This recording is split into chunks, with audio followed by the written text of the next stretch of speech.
Yeneng tawang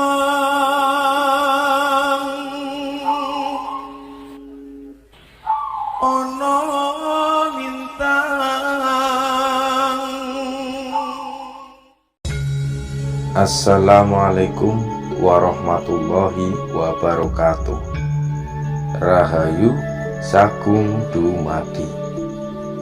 Sri Maharaja Rakewatukura Dyah Balitung Sri Darmodaya Mahasambu adalah Raja Kerajaan Medang periode Jawa Tengah atau lazim disebut Kerajaan Mataram kuno yang memerintah dari 9 Juni tahun 898 Masehi sampai dengan pertengahan tahun 910 Masehi.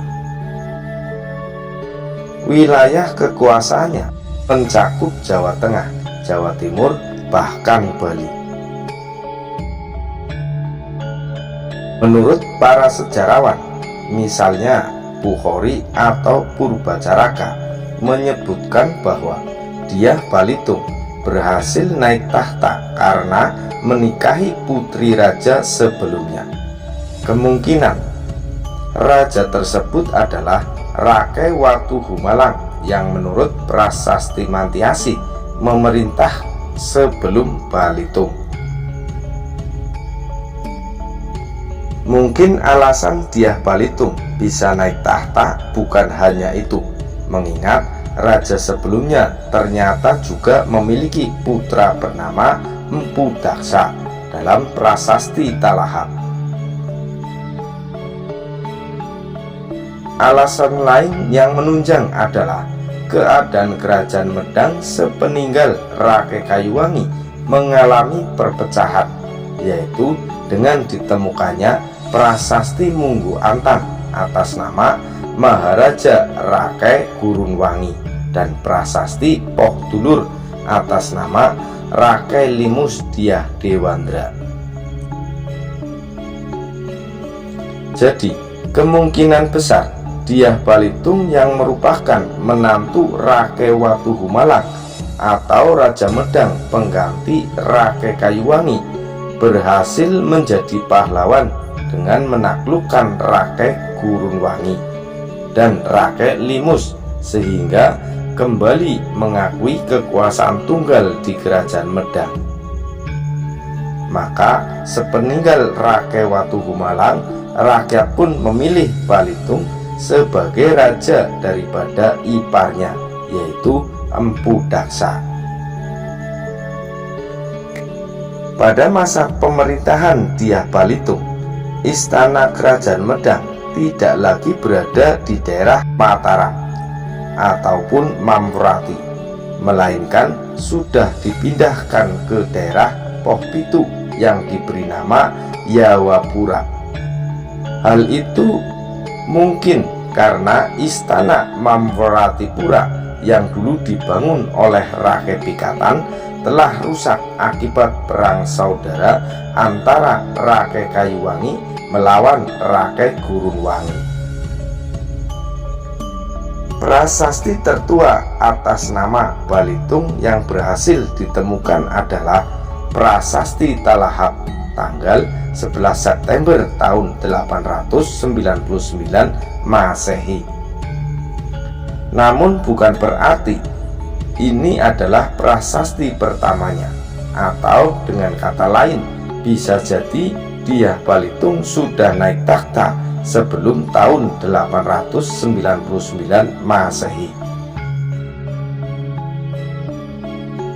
Prasasti Ayam Teas 3 berangka tahun 822 Saka atau tahun 900 Masehi disebutkan desa Ayam Tes yang dijadikan sebagai tanah perdikan sebagai tempat pedagang. Prasasti Taji bertarikh 823 Saka atau 901 Masehi berisi tentang peresmian tanah di wilayah Taji menjadi daerah perdikan untuk bangunan suci.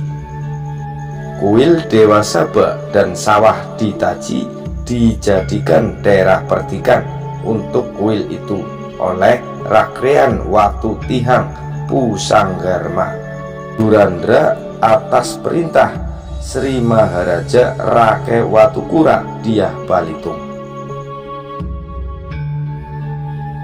Prasasti Luitan tahun 823 Saka atau 901 Masehi adalah prasasti Maharaja Dyah Balitung yang ditemukan pada tahun 1977 di Desa Pesanggerahan, Kecamatan Kesugihan, Cilacap, Jawa Tengah, berisi tentang persoalan pajak.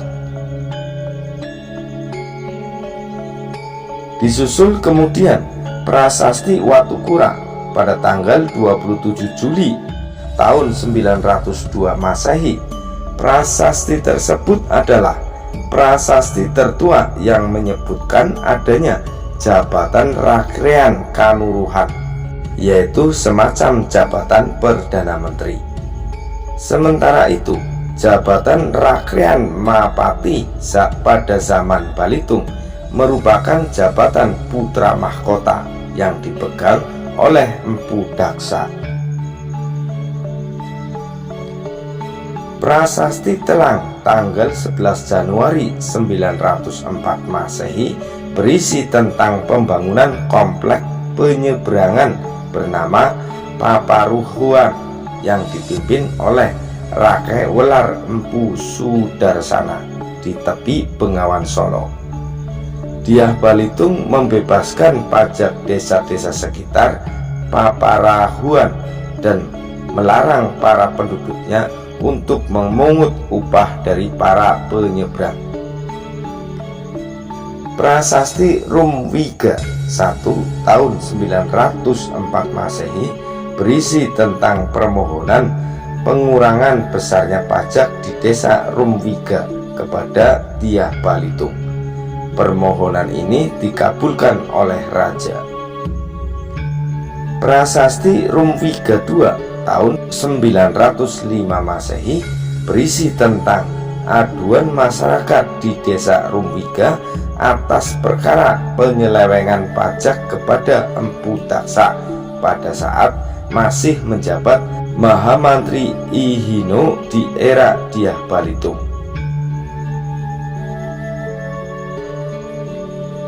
Prasasti Poh tanggal 17 Juli tahun 905 Masehi berisi pembebasan pajak desa Poh untuk ditugasi mengelola bangunan suci Sangyang Caitya dan Silunglung, peninggalan raja sebelumnya yang dimakamkan di Pastika, yaitu Rake Pikatan.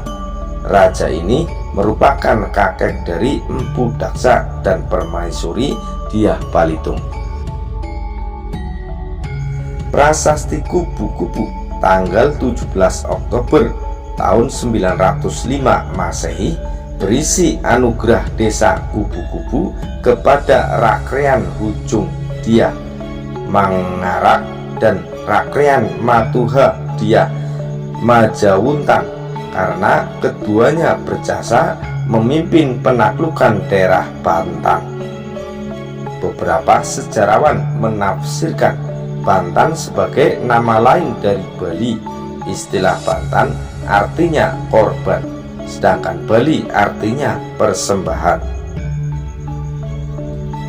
Prasasti Mantiasi pada tanggal 11 April tahun 907 Masehi berisi tentang anugerah kepada 5 orang patih bawahan yang berjasa dalam menjaga keamanan saat pernikahan Dyah Balitung. Dalam prasasti ini disebutkan pula urutan raja-raja Medang yang memerintah sebelum dirinya. Prasasti Kinewu menyebutkan bahwa pada tanggal 12 Sulak Paksa atau Paroterang bulan Margasina tahun 829 Saka atau tanggal 12 November tahun 907 Masehi, Sri Maharaja Rakewatu Kura Dyah Balitung Sri Iswara Kesawa Samarotungga memberikan anugerah kepada Ratna atau kepala desa di desa Kinwu berupa pembebasan pajak karena ada keluhan dari mereka sehingga tidak sanggup lagi menggarap sawah. Pada tahun 907 tersebut, Dyah Balitung juga memberikan prasasti Rukam di desa Rukam sebagai hadiah untuk neneknya yang bernama Rakrean Sanjiwana dengan tugas merawat bangunan suci di Limwong. Prasasti Tulangan bertarikh 832 Saka atau 910 Masehi yang ditemukan di Jedung, Mojokerto, Jawa Timur diperkirakan merupakan prasasti terakhir yang dikeluarkan oleh Dyah Balitung.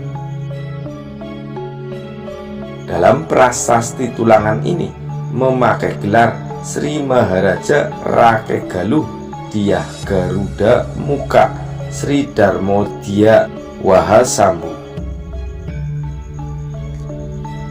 Pengangkatan Dyah Balitung sebagai raja kemungkinan besar melahirkan rasa cemburu di hati Empu Daksa, yaitu putra raja sebelumnya yang tentunya lebih berhak atas tahta kerajaan Medang. Empu Daksa yang menjabat sebagai Rakehinu ditemukan telah mengeluarkan prasasti Taji Gunung tanggal 21 Desember tahun 910 Masehi tentang pembagian daerah Taji Gunung bersama Rakeh Gurunwangi. Sebagaimana dibahas sebelumnya bahwa Rakeh Gurunwangi mengangkat dirinya sebagai maharaja pada akhir pemerintahan Rakeh Kayuwangi dan awal pemerintahan Rakeh Watuhumalang. Berdasarkan prasasti Pelaosan, Rakeh Gurunwangi diperkirakan adalah putra Rakeh Pikatan. Dyah Balitung berhasil naik tahta menggantikan Rakeh Watuhumalang. Diperkirakan karena kepahlawanannya menaklukkan Rakeh Gurunwangi dan Rakeh Limus. Mungkin Rakeh Gurunwangi yang menyimpan dendam kemudian bersekutu dengan Empu Daksa yang masih keponakannya, atau Rakeh Gurunwangi dan Daksa masing-masing adalah anak dan cucu dari Rakeh Pikatan. Sejarawan Bukhari yakin bahwa pemerintahan Dyah Balitung berakhir akibat pemberontakan Empu Daksa. Pada prasasti Taji Gunung tahun 910 Masehi, Empu Daksa masih menjabat sebagai Rakehinu, sedangkan prasasti Timbangan Wungkal tahun 913 Masehi ia sudah bergelar Maharaja.